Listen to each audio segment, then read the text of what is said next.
So you're starting a Pokemon business, or you've started a Pokemon business, you're selling sealed product, you're ripping packs, whatever it might be. Then you ask yourself, should grading cards be part of my business? Well, this is the video for you if you've asked that question. If you've asked, how do I even go about grading cards? What's the process? What do I need to do? All of that will be in here in this video here today, guys. Kyle, owner of Stone Mill Hobby, stonemillhobby.com. Make sure to check us out on TikTok as well, at Stone Mill Hobby. But again, guys, we are going to cover all things grading for Pokemon in this video. Definitely don't want to miss this. Okay, so step one, you want to know what's the thought process here? How can I use grading in my business? When should I grade cards? All of that type information that, maybe you've never graded cards before. Maybe you've never even owned a slab. You've just always had raw cards or ungraded. That's some terminology in case you missed that. We have slabs. That's a graded card. Raw, ungraded. We have different companies to grade with. PSA, typically going to be your highest value. Then we have CGC, we have Beckett. And then there's some others. SGC is one, mainly focused on sports cards, recently bought by PSA, but still, these are all viable options. TAG is an AI grading company. AGS is an AI grading company. But again, for all intents and purposes here today, we're going to focus on PSA, CGC, and BGS or Beckett. So without further ado, let's dive into the differences there first.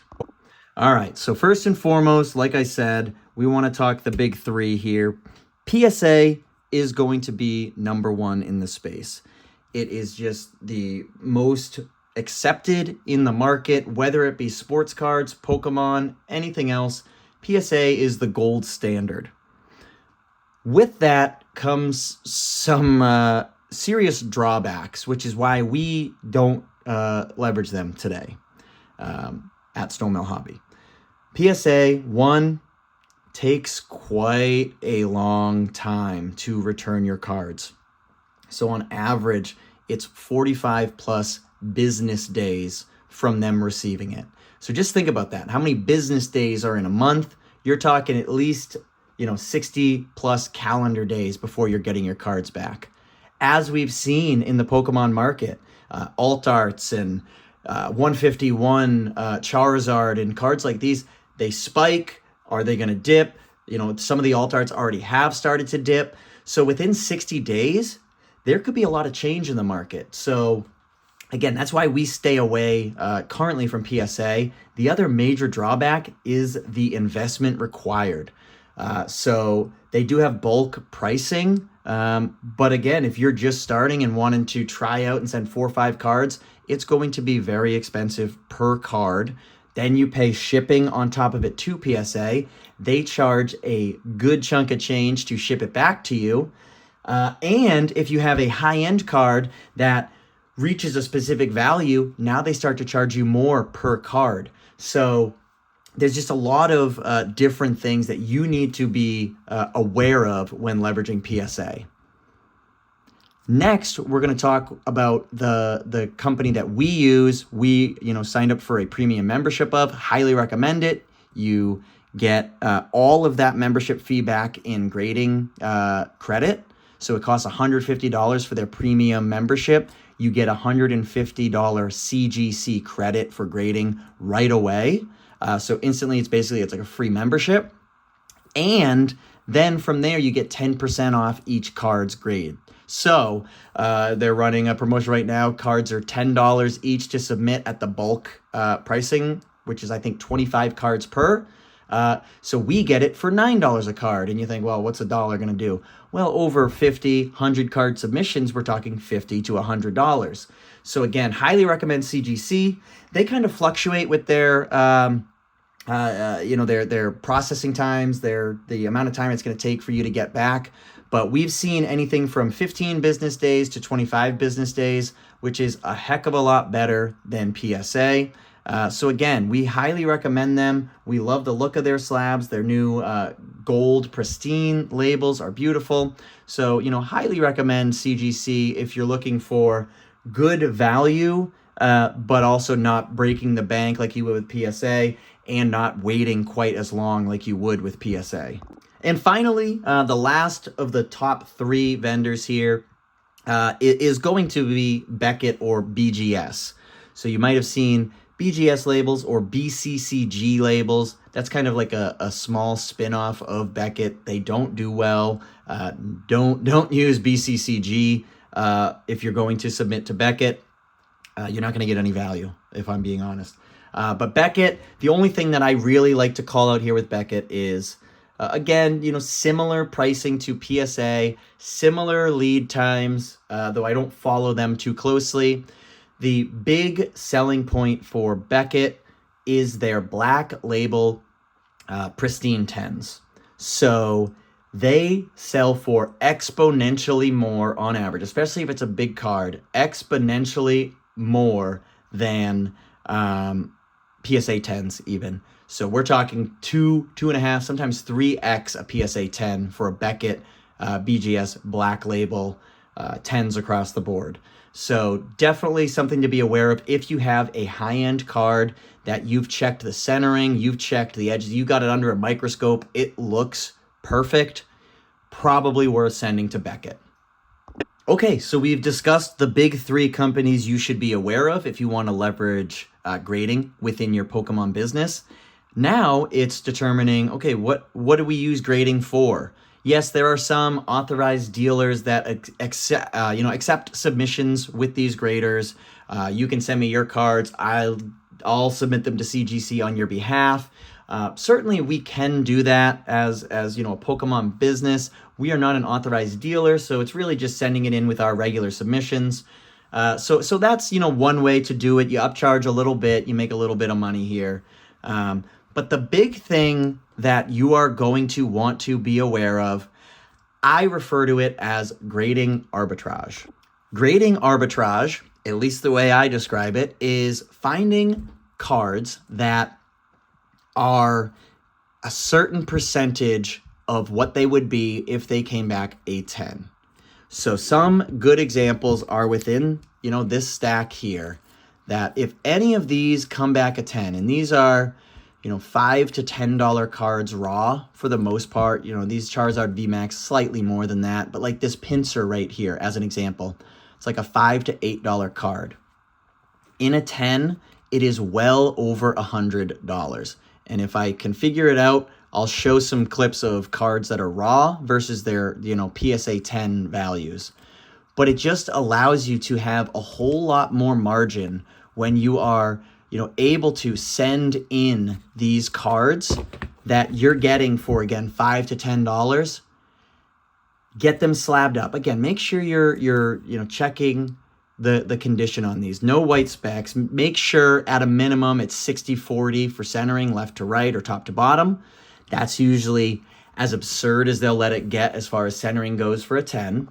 And then from there, it's making sure that, okay, is this one of those cards that is worth grading that will then, if it gets a 10, you could send 10 of each card if you wanted to. If that's how you want to start your business, just kind of selling the margin on that. So that's one way to leverage it. We use that where we're able to, slab these cards up, these $5, $10, $15, $20, $25 cards sometimes $40, $50 cards, get them in 9s and 10s, and now they're worth $100, $150, $200.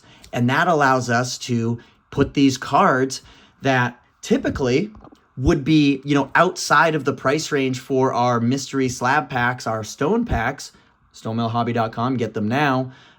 But it makes it so now we can put those cards in there because we still have margin on that. Because we bought it for, say, a $30 Miriam SIR, as an example. We got a 10 on it. Now it's worth $100. We didn't have to spend $100 on that card. We spent $30 plus the cost of grading. With CGC, it's $9 for us. So we're into that card for $39. It's now valued at $100. And that's a solid, higher level, higher tier slab that we now have in our $45 to $50 stone packs without having to spend the $100 and crush our margins. So there's a bunch of different ways that you can leverage this gap between a raw card and its high grade, 9.5, 10, whatever the card is. Most modern cards, it basically has to be a 10 for it to go up. But vintage cards, you get a 9. You go out, you buy a near mint vintage base set card, it comes back a 9. You buy it for say 20, $25. You get it in a 9 or a 9.5 with CGC. Boom, now you have an 80, 90, $100 slab potentially, right? So there's a lot of different ways you can do it. All I can say is check out TCG Player to understand the raw market value for near mint copies. Make sure you're buying truly near mint copies. Then head on over to, we use price charting. It gives an average of eBay last solds for graded copies. Check to see, okay, I can get this card for $5. I go look it up in a 10. That card happens to be like the pincer that we have in our stack here. It's going for $100 in a 10, right? So boom, now I know that is 100% a card that I want to buy maybe a couple copies of. Send 3 or 4 in so I can guarantee, maybe my hit rate's 50, 75% on 10s. But right away, I've turned $20 in cards, $36 in grading, if we're saying $4, $5 cards, into $340 in value because we say we got 3 10s and 1 9. Boom, just like that, you've exponentially made money there, right? So grading arbitrage, whether you're doing it to sell slabs straight up, go to conventions and have a big display case of slabs, absolutely, all the power to you. Again, where we do it, where we, get the value and provide forwarding that value to our customers is with our mystery slab packs, and then occasionally we run pull boxes. So there's a lot of different options here with how you can leverage this smaller investment in raw cards, and then just using, it's a little bit of lead time, right? It's not for CGC. When we first started submitting, they were like 8 or 9 business days. Right now they're about 25, but that's okay. 25, once you start sending multiple, you send this stack of 25. We have a stack of 25 that's currently, just got shipped out today. So this stack's going in now. So as those arrive, these will be getting received and you're going to start the process all over again. And as you build up that bankroll, as you have some big wins, you'll have more gap, more profit to then consistently, maybe it's sending in 25, 30, 50 cards a week. So you never have that lag time anymore. Certainly the submission you just sent in, there's lag time there, right? But you'll always have cards be coming back, right? So if you're sending weekly, that's the goal. That's our plan. That's what we're trying to get to. At this rate, we're sending every 15 days or so. Takes us a little bit to find enough minty fresh copies that we think can get 10s. But on our last submission, just as an example, we sent 26 cards. Again, it was considered a bulk order with CGC because it was over 25. We got 16 out of 26 were 10s. One of those 10s was a pristine 10. So that's a pretty good hit rate for cards that now went from $3, $4, $5 cards. And on the low end, now they are $30, $40, $50 cards. Upwards of, on the high end, we have cards that we paid a couple dollars for, some vintage non-holo rares that are now worth over $100. And we hit a couple of those in 10s. So it's possible. It's just learning the market, learning which cards have the biggest gap as far as raw versus a 10, and getting as many copies of those as possible. And then that helps you drive the market, helps you drive value in your products, because again, you're not turning your profit margin into just, I got to go buy slabs at market value. Hard to make money that way. So highly recommend grading arbitrage. Again, I don't know if that's an actual term. I don't know if I heard it somewhere or I made it up. I'm going to stick with it. Grading arbitrage. Definitely highly recommend it. If you're starting a Pokemon business, if you're, hundreds of thousands of dollars of revenue in and you have a big bankroll, but you've stuck to only sealed product, highly recommend, attempting some grading as well. Mix it in. People love slabs. Again, graded cards, slabs, interchangeable. It's worth it. It's worth an initial foray into singles. It's your best way to get a good margin on singles. And that's all I'll say about grading arbitrage. All right, so we're through grading arbitrage. I've piqued your interest. You want to start leveraging grading cards in some way, shape, or form to help grow your Pokemon business. Your next question, where do I start? How do I grade a card? What's the process, right? So with that, we're going to just find a random card here. We'll take our Blaine's Charmander First Edition. So first things first, you're going to have your card here. It's going to be, imperative if you're looking for good grades to go over that card with a fine-tooth comb. Notice any imperfections. Up here, imperfections. This card, still worth it to us in a 9 or a 9.5, so it's still going in. Next step, get that bad boy into a brand new minty fresh penny sleeve. You want to protect it from any potential scratches in transit, getting handled, whatever it might be. Next things, the next step is going to be your semi-rigid card holder, oversized card holder. We highly recommend these Vault X ones simply because they are so easy to get the card in, right? There are others in the market where you got to stick your hand in and stretch it out and all that, and it ends up being all wonky. These are on Amazon. We will have it linked in the description. These are our favorite that we have found so far. And again, it's just as easy as that. It's slid in. It's good to go. So making sure that your card is as minty fresh as you think it is, as you were hoping it was when you bought it, getting it into the penny sleeve, getting it in here, and then it's going over, in our scenario, to the CGC website. You're going to enter each card. It's pretty easy. Any card that's been out for a little bit is going to be in there. But it's important that you know the set, you know the card number, all that information is going to be imperative. And then once you have all that in, you're going to go through your process of, paying and all that. Nice thing about CGC, they don't pay until it's received. So you can kind of hold off a little bit there. But really, it doesn't really matter. Put in whatever form of payment you want, and they'll charge it once it's been received and accepted in and shown to be graded or in the process of at least it's in their possession. They are aware. They've input your packing slip, right? So let's talk about the packing slip. CGC is very particular, and they even say on their site, it will slow down your submission if you do not have your cards in the order that is on the packing slip, right? So keep that in mind, folks. The packing slip and the card stack order should be the same, or it's going to slow it down. And again, they're already taking a long time, right? 25 business days right now. That's 5 weeks. That's a long time. You don't want to add time to it. From there, I like to sandwich this between 2 oversized pieces of cardboard, get it into a box, bubble mail it up, send it out. CGC's based in Florida. We're a South Carolina-based Pokemon online shop, so it's a pretty quick transit for us, about 2 days. Boom. But do not get discouraged or concerned.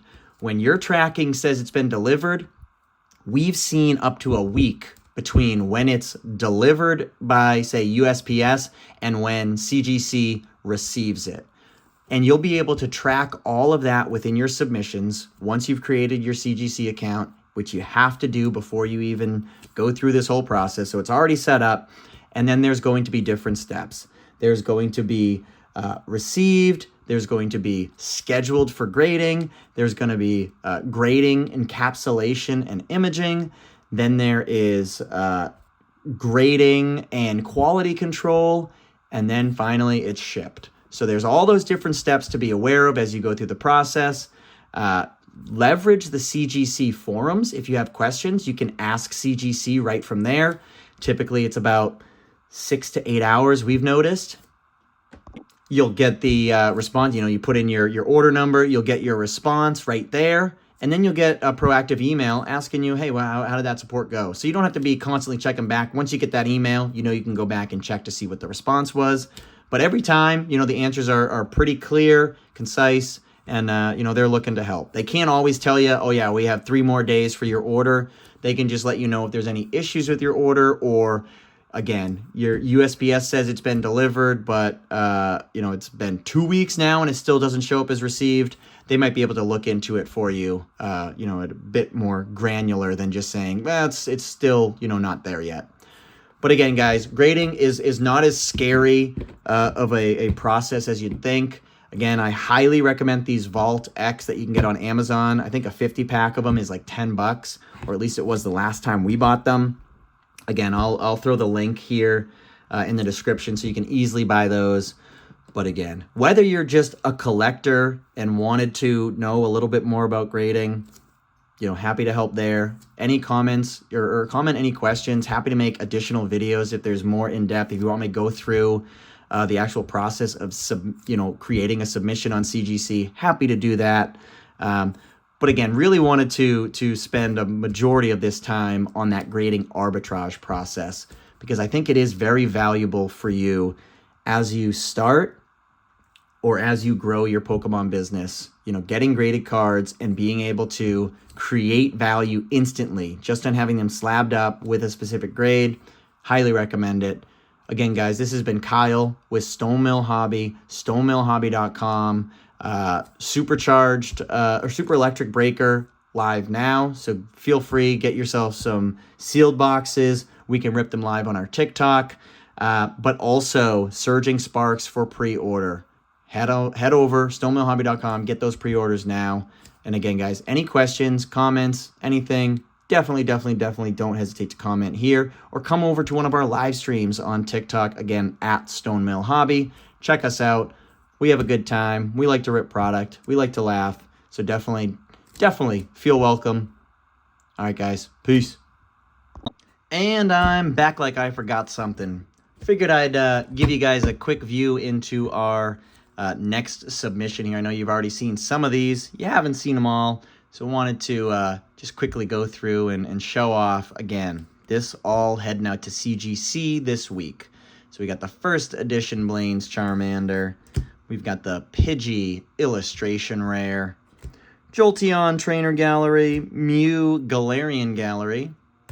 Alakazam EX. The older EXs are always super nice, and I'm a big Alakazam fan, so excited to see what that one gets. Giratina V. Love the gradient on this, and then we have an Umbreon with a similar style.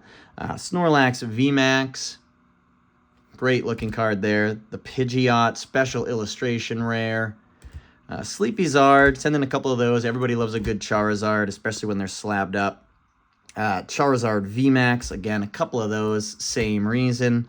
Pinsir, going back to that grading arbitrage play, you know, good looking card, awesome. You know, if you're a original 151 fan, I just love every illustration rare that comes out for the original 151. The Raikou V, you know, good play on any of these. The Raikou, the Suicune, and the Entei from Crown Zenith. Highly recommend, you know, if you can find minty fresh copies, sending those in. Umbreon V, again, any evolutions are for the most part worth sending, unless they're like base Vs. Umbreon V, and here's, again, that kind of gradient that I was talking about on the Giratina V. Love it. Again, you know, original 151 illustration rares. They're just too cool, you know. From a 90s kid, now seeing this crazy artwork of the same Pokemon that, you know, I used to love back in the day. Erica's Ivysaur First Edition, Sabrina's Kadabra First Edition, Dark Vaporeon First Edition, and Hitmonlee First Edition. So again, first editions, you know, if you were unaware, be aware. First editions, you know, raw, couple bucks, but if you can get them in 9.5, 10s, their price, you know, it's worth it. We got the old school Pocket Monster back, Kingdra, the Mr. Mime Holo, the Nidoking Base Set 2 Holo, the Surge's Magneton Holo. This one's minty fresh, so hoping for at least a 9 on that one, 9.5 maybe. Again, vintage. There's a bit more flexibility with not needing a 10. modern stuff. Basically, a 9.5 or a 10 is a must. And then the last one, this actually is for a customer. He pulled this out of one of his super electric breaker boxes. So we're going to send this off. This is the Melodic SAR. This one should be a 10. It is beautiful, minty fresh, obviously just pulled. So excited to get that sent out for our customer. But again, guys, just wanted to show off our upcoming CGC submission. And again, I'll say it this time, for real this time. Peace. StoneMillHobby.com. Check us out.